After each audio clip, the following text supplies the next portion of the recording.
let's get into it. Boom, boom, boom. All right. Let's see. Should we stream to... Let's do it. Yeah. What's going on, y'all? So in this video, I'm going to be breaking down a case study of this venue that we basically started from scratch, and how this venue is doing about maybe 15, 20K a month, or whatever the case may be. So I want to break down the step-by-step. This one, I'm going to try to make it a little bit longer, a little bit more detailed, so you guys can see the exact steps that we took in order to find a location like this. Now, this is a venue in Houston, Texas. We have a lot of clients in Houston, Texas, as you guys know. But like, what kind of made this one different? What kind of made this one come? First and foremost, like, we got to show off the venue. Like, this is an absolutely gorgeous venue. Like, this venue was absolutely beautiful, right? So everything from like the porcelain tiles to the floor to the lighting, like, you can tell that she really put a lot of love into this venue, into this build out. Now, excuse me. First things first, I want everybody to know, like, you don't have to do something like this. Like, you don't have to do a crazy build out. You don't have to do something like as chic and as nice as this. You just, the key thing is to just get started, right? So let's break down exactly how we get to this point, right? So of course, as you guys know, we have a 3-step process called the find, the fund, and the fill. Let me go ahead and actually make this a little bit bigger. Cool. So we got the find, the fund, and the fill. Let me move this over a little bit. Cool. Right. So, kind of starting from scratch here, one of the biggest things that I want to break down is that as we were going throughout this location and whatnot, I know everybody obsesses over, oh my God, like, I need to have the perfect location. I need to go ahead and have like tons of parking or whatever the case may be. Now, frankly, unless you're in New York, you're 9 times out of 10 going to find a place with very good parking and whatnot. It's not that difficult to find. However, me personally, I don't make it a big deal. I don't make it a situation where it's just like, okay, cool, I'm not going to not take a property. Hold on, am I recording? Oh, there we go. I'm not going to not take a property simply because of, actually, record over here, so yeah. I'm not going to not take a property simply because it doesn't have parking, right? Every single property that I've ever taken in my journey going to event space, starting from event space or whatever the case may be, I've never had parking, right? My first space was a basement. My second space was a second floor walk-up. I never had parking, right? So for everybody who's obsessed and trying to get locations or whatever, like, don't obsess over it. Like, for example, this particular location is on the second floor, right? It has one elevator that spans for like the entire building. So obviously not every single location, not every single person who inhabits this building is going to be able to use the elevator at the same exact time, right? But this was an absolutely gorgeous location, and you could see she still took it even though it was on the second floor. And she didn't worry about that too much, right? And now she's in her big, beautiful venue, and it's going absolutely crazy, right? And she really decked out this venue to the nines, right? So first things first, let's talk about it, right? Like, how do we get to this point, right? So for everybody who's watching this video, you're probably an aspiring venue owner. Maybe you have a venue. Maybe you have a venue and you're just kind of looking to scale it or whatnot. In this video, essentially in this live, I'm going to be going through the 3 steps on how basically we start from 0 and we had got to about, 15, 20K a month with this venue in Houston, Texas, right? Now, one other thing that I want to talk about is that everybody thinks that they're a special snowflake, right? Everybody talks about how, oh my God, well, I'm not in a big city, or I'm not near a bunch of people, or I don't have parking. Like, there's always, like, there's no exhausting excuses, right? Find a way to make it happen. A lot of the spaces that our clients end up moving forward with, they would have been spaces that they wouldn't have moved forward with a year ago or 3 months ago or 6 months ago, right? So, but think about all that time that we wasted just trying to find the perfect location or whatever the case may be. It never makes sense. I always tell everybody, move forward on a property, let's figure out the rest later. It does not make sense to sit here and try to look for the perfect property. It does not exist. Let us find a profitable one. So first things first, profitability over perfection, right? I promise you, if you just remember that and you keep that at the back of your mind, you will find your property very, very quickly, very, very easily, okay? So how do we find a property like this? Well, there's a couple different ways, right? Obviously, we can go ahead and get like a realtor. You can kind of like search on your own. You can obviously have a professional like Event Space Elites. Go ahead and do it, right? But there's a ton of different ways to go ahead and find that property, right? My number one go-to, as you guys always know, is loopnet.com. So let's go ahead and see exactly how we would find a property like this, okay? So first things first, this is in Houston, Texas. So I'm going to go ahead and type in Houston, Texas. And I'm going to try to make this as detailed as possible so you guys can literally take this, copy and paste it, apply it to your own business, and get started in your event space as quickly as possible. Okay? So first things first, I'm going to go ahead and put in my filters, industrial, retail, restaurant, flex. I'm going to go ahead and put my rent. Probably I'll start with 40, see what it gives me. Size, this particular location, I want to say is about 3,500 square feet. So let's go ahead and just put 3,500 square feet and find something comparable there. Okay, so about 3,500 square feet. But just to kind of, because every single realtor lists out their property differently, let's go ahead and just put 6,000. Okay, whoop, that's really big. Whoop, that's even bigger. All right, oh, that's bigger and then even bigger. All right, cool. Okay. So now with this being said, let's find a comparable property, right? So again, obviously when you are looking for a commercial lease, like everybody looks for turnkey. Everybody looks like, oh, I want a property and I don't want to have to do that too much work or whatever the case may be. Cool, granted, you can go ahead and think that, but at the end of the day, that's not the best way to go about it. You always, 9 times out of 10, you're going to find a property that does need a little bit of work. 9 times out of 10, you are going to find a property that needs a little TLC, right? To sit here and expect like, oh my God, I want the landlord to go ahead and do all the work, or I only want to do a little bit, or whatever the case may be. Well, you're going to be shooting yourself in the foot, and you're going to be sitting here waiting for a very long time, right? So a couple of the things that I look for, and you guys again could just kind of take this and run with it, right? I look for like an open floor plan. I really look for a negotiable landlord. That's a big thing that I look for, right? I look for something that does need some TLC. I do not want turnkey. Absolutely not. Like I do not want turnkey. I do not want a turnkey space simply because if you take a turnkey space, well, what's going to happen is that the landlord's going to be able to jack up that price and he's going to be able to basically charge whatever he wants simply because he knows that it's turnkey. Right? If I have a perfect property and I have a property that's going to go ahead and just like people are not going to have to put that much money into it, obviously, right, I get to charge what I want, right? But we don't want that. We don't need that. It doesn't make any sense. Okay? So now it's like, okay, cool. So these are the key things that I'm looking for, right? Again, open floor plan, negotiable landlord, needs TLC. I don't want something turnkey. Let's see what we got, right? And again, looking back at this property, this is an absolutely gorgeous location. Let me go ahead and see if I could. Yeah, there you go. As you can see, this is an absolutely gorgeous location. It did not start like this. Get that out of your mind if you're because people always go back to our older videos. Like I'll go ahead and I'll just type in Brian Waldron, right? People always kind of look at our older videos. Let's see. Like they pull up my older videos, right? And they're just like, oh my God, Brian, like I want the video with like the porcelain tile or whatever the case may be, right? Here, I'll go ahead and pull this up, right? So this was one of my venues. This was like this was the Dumont location. Wow, the editing on this is so weird, right? Cool. This is a few years ago, 2 years ago. Oh, okay, cool. 46,000 views. That's insane, right? Does this? There we go. Yeah, it works. Cool.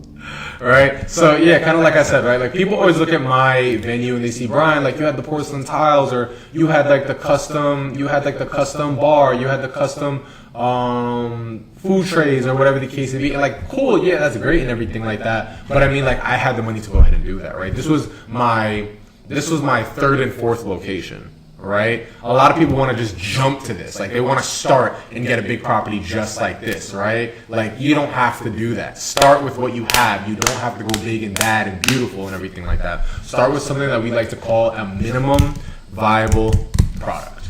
Okay? So let's go back. Let's go back to the last video that we were just looking at. Bada bing, bada boom. Cool. Here we go. Right? So as you can see, like her venue, obviously don't want to share her resources or anything like that, but like her venue was decked out, like it would look nice, right? So with that being said, right, let's find a venue that's comparable in size. Okay, so 4,000 square foot, under 6K square feet. Let's search. Now again, you're gonna see me skipping over a lot of properties. However, my team does not do that. So my team at Event Space Leads, for those who aren't aware, my team at Event Space Leads has an entire department that finds properties for you. So you'll be able to come and say, hey, I want properties in this location, and we'll be able to go through our entire Rolodex and be able to say, hey, look, listen, these are all the properties in Atlanta. These are all the properties in Houston. These are all the properties in New York, okay? Here we go, continue.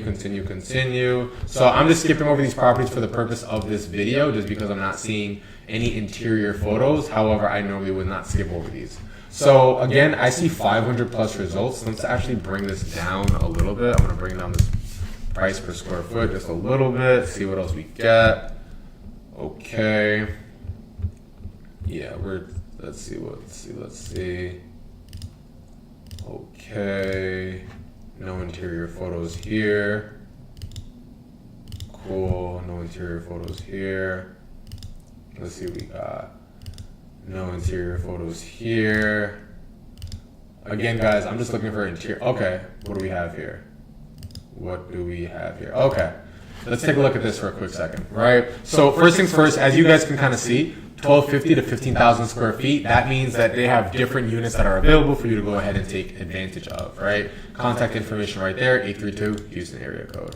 Right, so let's go ahead and see what they have to offer. So as you can see, this is a big location right here, and they usually have it subdivided down here. Cool. So you see they got a 1250, a 1500, a 3000, 2000. Typically, I like to see between like maybe a 1500 and 4000 square feet. Like I was mentioning before, this particular location is about 3200 square feet. If I remember correctly, this location is about 3200 square feet. Cool.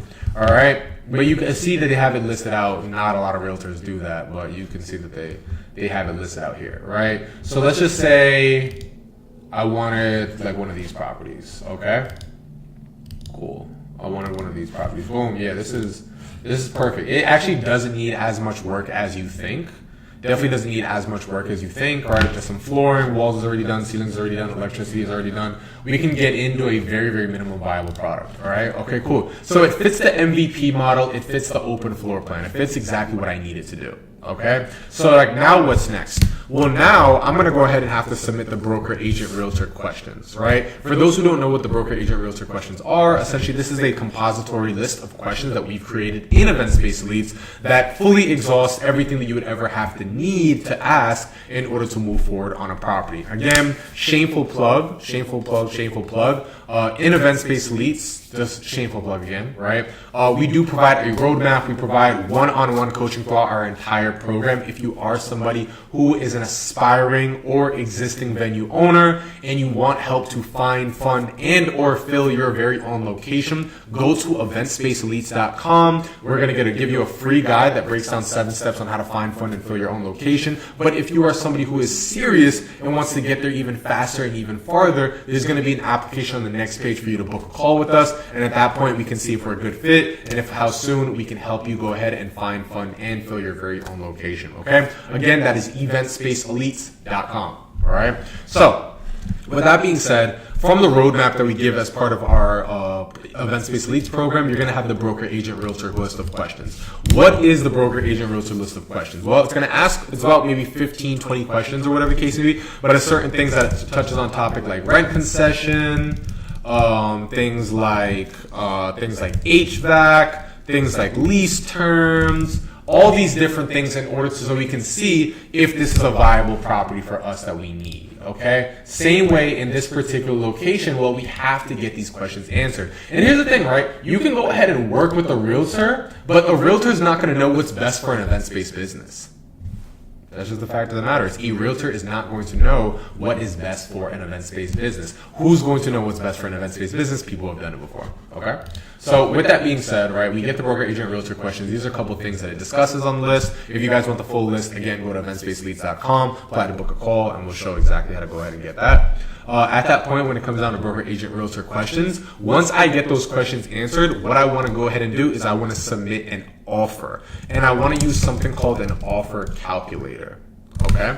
What the offer calculator essentially does, so like kind of taking this property for an example, right? What the offer calculator is going to do is that, say for example, we're looking at a particular property and it's just like they want $40 a square foot. Okay, cool. I'm not paying $40 a square foot, but how much should I go ahead and offer? Right? Well, a lot of times if you haven't done this before, you don't know. So the offer calculator is what is it's a document that we've created that's going to ask you 4 simple questions. Things like how long the property has been vacant, rent concession, this and the third, how much work the landlord is willing to do, and it's going to tell you the exact offer that you should submit on that property, okay?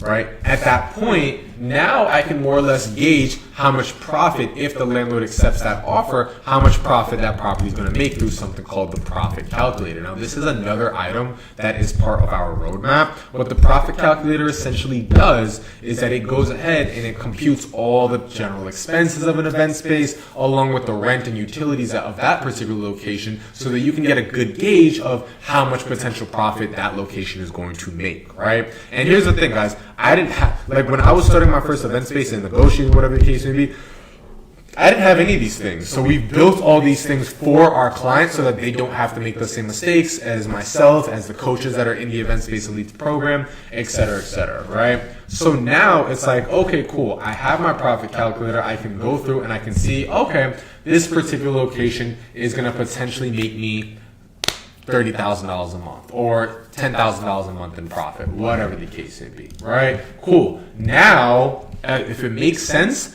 I'm going to go to an LOI, right? What is an LOI? Well, an LOI is a letter of intent. What the LOI essentially does is it puts in a very, very clean and professional form, hey, this is my offer, this is how much rent concession I want, this is how much work I want the landlord to do, et cetera, so that you don't have to go ahead and figure these things out. Hold on, let me, whoops, should I display link, displays, settings, okay. Alright, I'm gonna just leave that alone for right now.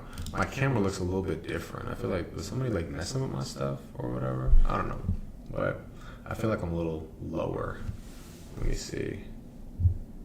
I'm gonna just leave it.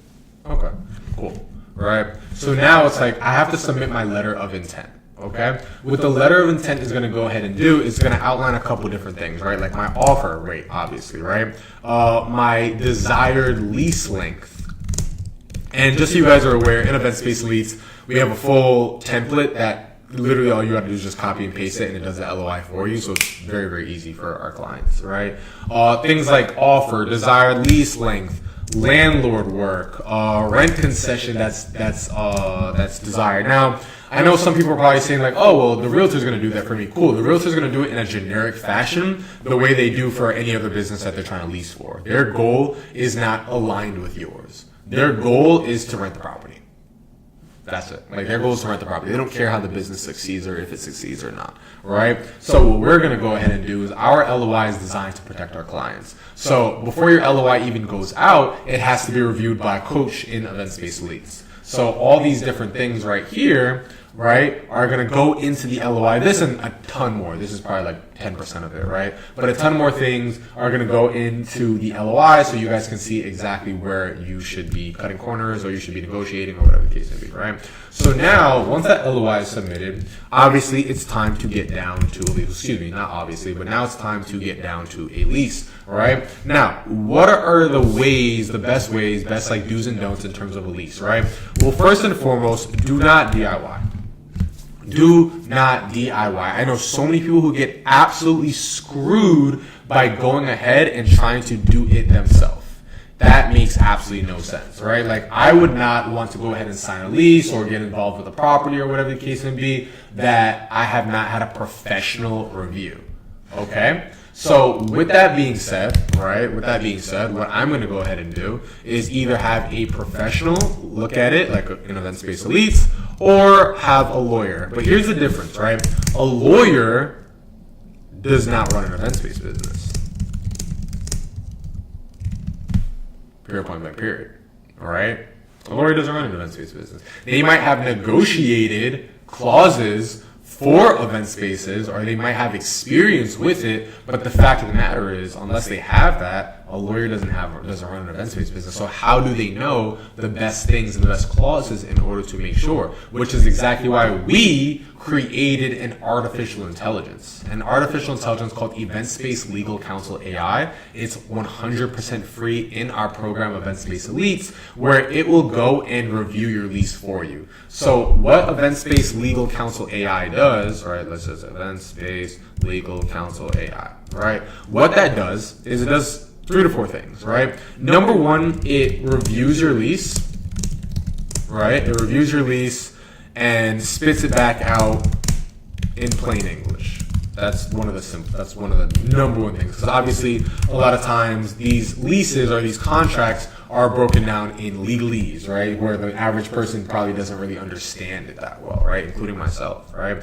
Number two, it's going to point out any red flags, right? Things that are a major concern for you, right? And this is all done by artificial intelligence. We built it, we trained it to work on behalf of our client, to go ahead and do and review the entire lease. Yes, you can go ahead and pay a lawyer if you want, but a lot of people just opt to not even do it because our event-based legal counsel AI literally says the same thing that a lawyer that is probably going to charge you $2,000-$3,000 for and do it for free. Right, and we've we've literally split tested this against lawyers. Like literally, we've had our event-based legal counsel AI review an entire lease, and then what happens is that somebody will go and pay an attorney, and it's just like, oh well, yeah, the attorney told me that too. Cool, you just wasted $2,000. You just wasted $3,000. Right? There's just another way that event-based leads just goes absolutely crazy. Right? So, like I said, number two, it's going to point out any red flags. 3, it's going to give you exactly how to counter clauses that are not in your best interest, right? So it's like, okay, cool. Like I have a particular property or I have a particular clause in my lease that just does not make sense to me. Like, what do I say? Like, how do I negotiate that? Well, it's going to tell you exactly how to counter that. It's going to tell you exactly what to say word for word. So all you got to do is just literally copy and paste and submit it. Okay? Cool. So it gives you exactly how to counter those clauses that are not in your best interest. And then at that point, it's going to, and then the last thing that it's going to go ahead and do, events-based legal counsel AI, what it's going to also go ahead and do is going to say, hey, these things were left out. So it's going to tell you what things should be in your lease for your protection. Okay? These things should be in your lease for your protection because it's not only the things that are in the lease, it's also what is not in the lease, right? And unfortunately, the lease is where a lot of people make mistakes. Like up until this point that we're talking about, we're going to still talk about build out, and we're going to still talk about pre-marketing and all these different things, right? Up until this point, like this is where a lot of people get screwed. And like the fact of the matter is, 80% of events-based businesses go out of business first year. 80%. All right. So like you could be sitting here thinking like, oh my God, like I don't need this. I don't need coaching. I don't need any of these things. Like we're doing great. We have a great first month. We have a great second month. Cool. Let's talk in a year. Let's Let's see if you can last a year. Right. And I don't say this to put down anybody or anything like that, but just the fact that like I don't go against statistics. Right. Like 80%. Yeah, I'm getting some coaching. I'm not 100% getting some coaching. Right. So now it's like, okay, cool. We've reviewed the lease. We've signed the documents. We've got our keys. Now what? Right? Well, now it's the second biggest thing that most people make mistakes on, which is called build out, right? Build out, the build out phase, right? This is the build out. This isn't the build out, but this is what the build out culminates in, right? So what we have is like we have this big, beautiful property. We have this big, nice location. So at this point, well, how do we get there? Well, we have to do something called a build out. Now, build out is comprised of 3 things, all right? What build out is comprised of is move-in costs, build out costs inherently, right? Build out costs. And furniture costs.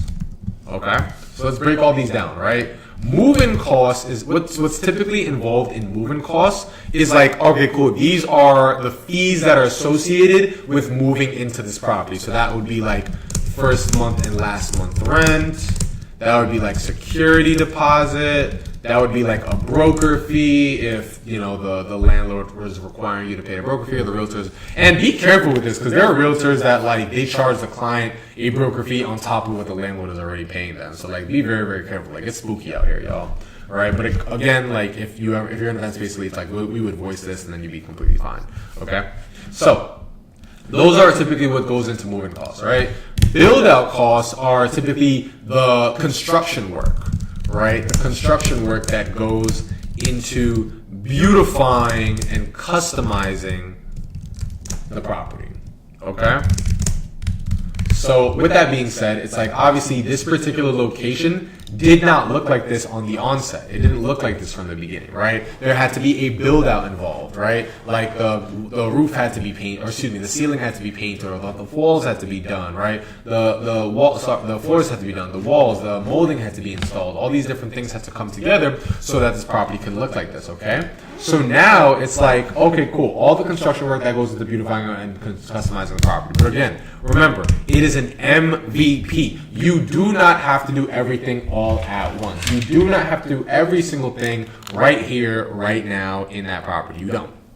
Okay? You don't have to do that. All right? So with that being said, right, be very, very cautious with what you spend your money on in your build out, which is why in Event Space Leads, we review every single build out that you're going to do.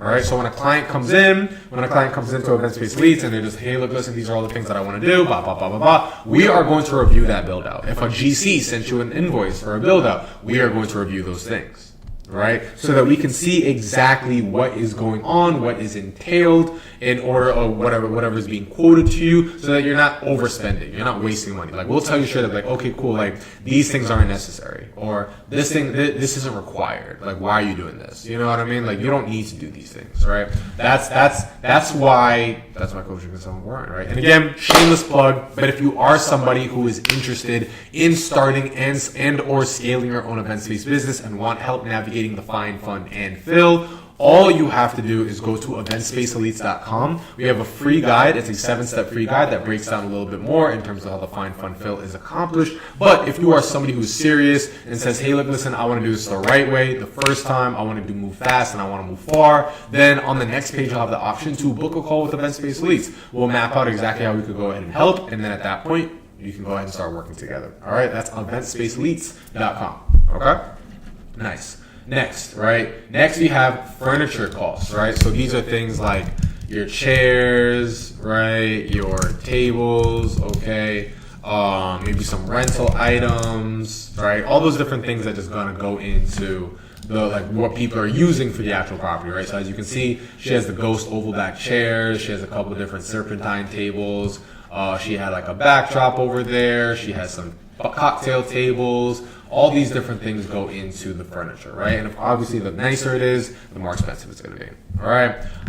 So cool. All right. So that's furniture costs, and again, that completely varies depending on how nice or how well built you want the property to look. Cool. That's totally on you, right? So that leads us to the next point, right? Where does all this money come from? Where do these things come from, right? Well, it comes from funding.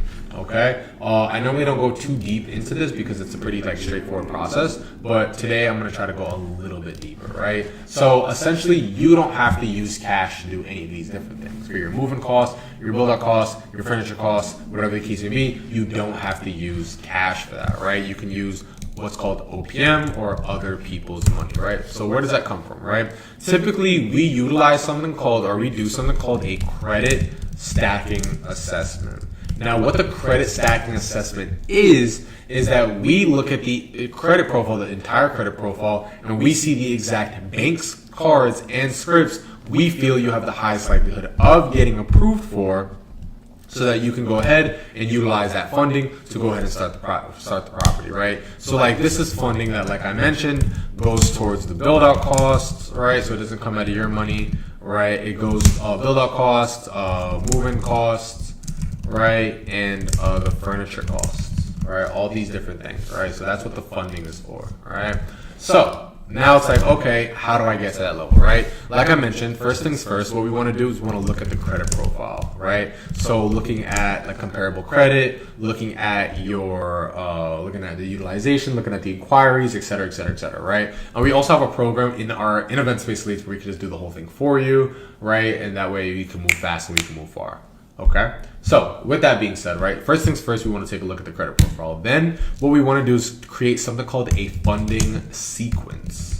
Okay, what a funding sequence is the order in which we go ahead and apply for these cards, right? So I can have card 1, I can have card 2, I can have card 3, I can have card 4, I can have card 5. But the thing about it is just I can also get some super low limits, right? So if I'm applying for 3 cards, let's say, and we'll typically go 1 on Equifax, one on Experian, one on TransUnion, right? Or multiple, depending on like, you know, the credit profile and how strong we believe it is, right? And then of course in Event Space Leads, if we feel that you don't have that strong of a credit profile, we'll tell you exactly what to go ahead and do to go ahead and like strengthen it and make it better. So then when we do a round of funding, we can go ahead and do that, right? This is called strengthening the profile. Completely messed that up. Strengthening the profile. Okay, right. So Equifax, Experian, and TransUnion, right? So say for example, let's just take some random cards. On Experian, you get like a Chase card, right? Depending on the funding sequence, right? You go ahead and get a Chase card. You can get approved for 5K or you can get approved for 50K. One or the other, right? And again, it depends on that funding sequence. We got to do this the right way. Right? Next, right? Say for example, I'm doing Equifax, right? I might do a card like DCU, right? Again, you can get approved for 3K or you can get approved for 30K. Okay? Again, it depends on that funding sequence, right? Same thing with TransUnion, right? Do Navy Federal, right? I can get approved for 5K or I can get approved for 20K. Like it depends on the funding sequence, right? So one of the biggest things that we're going to do in Event Space Leads, like I mentioned, is we're going to say, okay, cool. Like we have to strengthen the profile, right? Let's strengthen the profile. So with that being said, we might say, okay, cool. Let's put some credit builders on, right? Things like, this is just like kind of like free game. Well, this is all free game for real. Like Self or Credit Strong, things like that. Things that essentially help the payment history, help the age, help the overall account be a lot stronger and make you a lot more fundable. Okay, nice, right? It all comes down to strengthening the profile, right? Then at that point, it's just literally applying. But it's bigger than applying when it comes down to the funding sequence. We also, like I mentioned before, we want to focus on the order, right? So the order of applying, right? So I mean, like if I'm going ahead and I'm opening up this big venue, I can at the end of this funding sequence have 30K or I can have 90K. Could do a lot more with 90K, right? And I already know everybody's going to come for me like, oh, Brian, but that's just debt you're taking on. Okay, cool. It's to start the business. To start the business, right? Once I'm open and once I'm ready and I'm cooking, well, now it's like I can take that money and I can go ahead and just pay it off because I have a business now. But we're just using other people's money to get the business started. All right, makes sense? Let's rock and roll. Okay, cool. All right, so now I've got my funding. I use that to go ahead and pay for my build-out costs and whatever the case may be. Now it's time to make some money, right? So a lot of times people make a big mistake. People make a big mistake when it comes down to the fill. What is that big mistake? Well, people go ahead and say, oh, I'm going to wait until the space is ready before I start marketing. No, it's not what you do. That's not what you have to do, right? One of the biggest things that you want to go ahead and do is you want to start by pre-marketing. Brian, what is pre-marketing, right? Pre-marketing is essentially I'm filming the entire process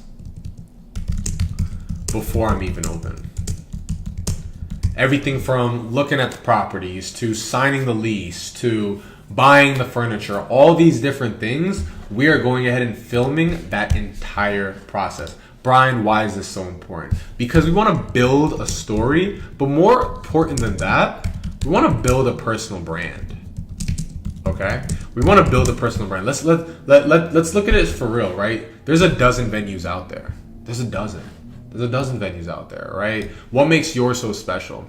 Like if Rihanna goes ahead and opens up a makeup brand, that makeup brand is going to go crazy, which it did and which it has, because why? She's Rihanna. People automatically trust her. People automatically love her. They want to go ahead and support. So with that being said, why can't you do the same thing? And that's why personal brand is so important, which is especially why like so many people who are like decorators or rentals or whatever the case may be, once they go ahead into their own event space, well, people already know, like, and trust them. So it's much easier to get bookings for the venue because people already done business with them. You see what I'm saying? You see how it all goes in it? And that's not to say like, oh, you need to start another business before starting a venue. I'm just saying like that's how you want to look at personal branding. That's how you want to look at it. You see what I'm saying? So waiting until the space is ready before I start marketing, like that is a horrible move, right? You want to start by pre-marketing, right? So now it's like, okay, cool. Like, how do I start generating traffic, Brian? I want to start generating traffic for my property. Okay, cool. No worries, right? Well, kind of like I mentioned before, there's two ways in order to go ahead and generate traffic, right? We have free traffic, right? And we have paid traffic, okay? Free and I have paid, right? When it comes down to free, there's a couple different ways I could go about it, right? But the main one is organic content, right? And that's like platforms like TikTok or YouTube or Facebook or of course Instagram, right? All these different things, right? Organic content, right? When it comes down to organic content, the biggest thing is visibility. When it comes down to visibility, now we want to focus on the hook, okay? What is a good hook? What is a good content strategy for my event space? Well, there's 4 content buckets that we typically focus on in Event Space Elites, right? And it's live events, event setups, right?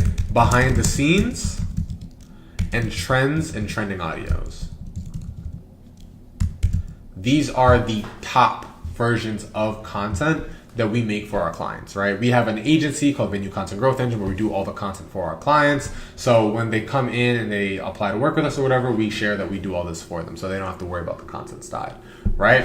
Cool. So with that being said, right, that's organic content. That's the organic content side, right? When it comes down to paid, right, there's a bunch of different avenues that they can do, and I'm going to kind of show you in what order and how we should go ahead and do it, right? Cool. It paid, you have channels like Google Ads, or you have Google Ads, you have Facebook or Meta Ads, you have TikTok ads, you have YouTube ads, you also have like influencers, like social media influencers. That works too, right? Influencers. And there's like, other things, billboards, flyers, whatever the case may be. Anything that you got to pay for to get visibility, these are all in the venue, right? So like when we were looking, I don't even remember who we were talking to here. Damn, my skin looked good, right? But we were going through the venue and like obviously we're talking about like, oh, okay, cool, like how are we gonna market it or whatever the case may be. Well, this is the biggest thing that we want to go ahead and do. Okay. So with that being said,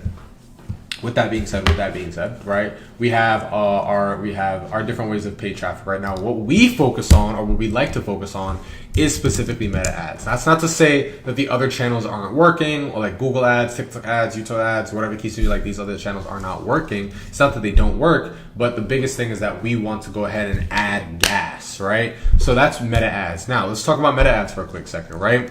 Typically we like to start with a budget of about $50 a day. Cool. If you can't do that, focus on organic. Can't do it. Honestly, we really like to start with $100 a day. All right, we really like to start with $100 a day. All right, if you can't do that, just focus on organic. Like that would be my advice for somebody who's watching this video. If you can't do $100 a day, just focus on organic until you can get to the point where you can comfortably afford $100 a day, right? So now it's like, Brian, what type of ads do I run, right? Well, typically we'll run them to a book a tour funnel, which you guys have heard me talk about before, right? But there's another type of ads that are really good too, and they're called DM ads. And I'm going to talk about why they're equally important. I'm going to talk about why I do one or the other, right? With that being said, right? Now that we have 2 different versions, when do I use them? How do they work? Whatever the case may be, right? DM ads are cool for building trust, right? Because people think that they're they're not thinking, but they are directly DMing the venue, all right? The event space, right? So it's like, okay, cool. I'm talking with the owner. I'm talking with the venue. I'm going to go ahead and work with them, right? I want to go book a tour, right? Versus a book a tour goes direct to booking a tour. The reason I'm so bullish on book a tour funnels is because that's the end result that we want anyway. I don't want to skip around. I don't want to do all these. I don't want to do all this foreplay or whatever the case may be. I want to get straight to it. All right. I need you to book a tour. That's what I'm getting you to. Because think about it like this: the more friction you add, the less people go ahead and get down to the outcome. Right? It's like, okay, cool. I got to DM you, and then I got to go here, then I got to click this page, then I got to bounce around to finally book a tour. No, let's get them straight to it. Let's get them straight to book a tour, which is why in Venue Content Growth Engine, we can guarantee 100 tours in like 6 months. It's just a simple funnel, right? And the problem, the thing about it is it's so easy, anybody can do it, but most people won't because, well, it's a lot of work, right? You got to really nail this stuff, okay? So with that being said, right now we have, cool. Right? So book a tour funnel, DM ads, right? So what I would do, me personally, starting out the event space, right? I throw a little money at DM ads just to start, right? I throw a little money at DM ads, and I probably get to like maybe like 10K a month or whatever the case may be. And then at that point, I would just switch directly over to book a tour funnel. That's what I would do, right? If you went super hard on organic content and you have enough content out there, then I would just go straight book a tour funnel. Get those opt-ins, because here's the thing, right? With DM ads, you don't get opt-in info. What is opt-in? Email, phone number, full name. With DM ads, you don't have that information. Book a tour funnel, you absolutely do. Okay? With that being said, right, that's why I would go in that direction. There's like a whole bunch of other stuff I could talk about. We can go into detail in terms of like how this would go, how this get be accomplished, but it would be insane to talk about. Maybe I'll do this in another video or whatever the case may be, but that's essentially how we go ahead and get from a brand new client to a beautiful event space just like this. Guys, if you guys thought this was helpful, definitely leave me a like, leave me a comment, something like that. And then of course subscribe to the channel. And of course, if you are an existing event space owner, or you are an aspiring event space owner, somebody who wants to start and scale their own event space, go to eventspaceleads.com, grab the free guide. There's going to be a link on the next page for you to book a call with us. So at that point, we can map out everything on how you are going to get your first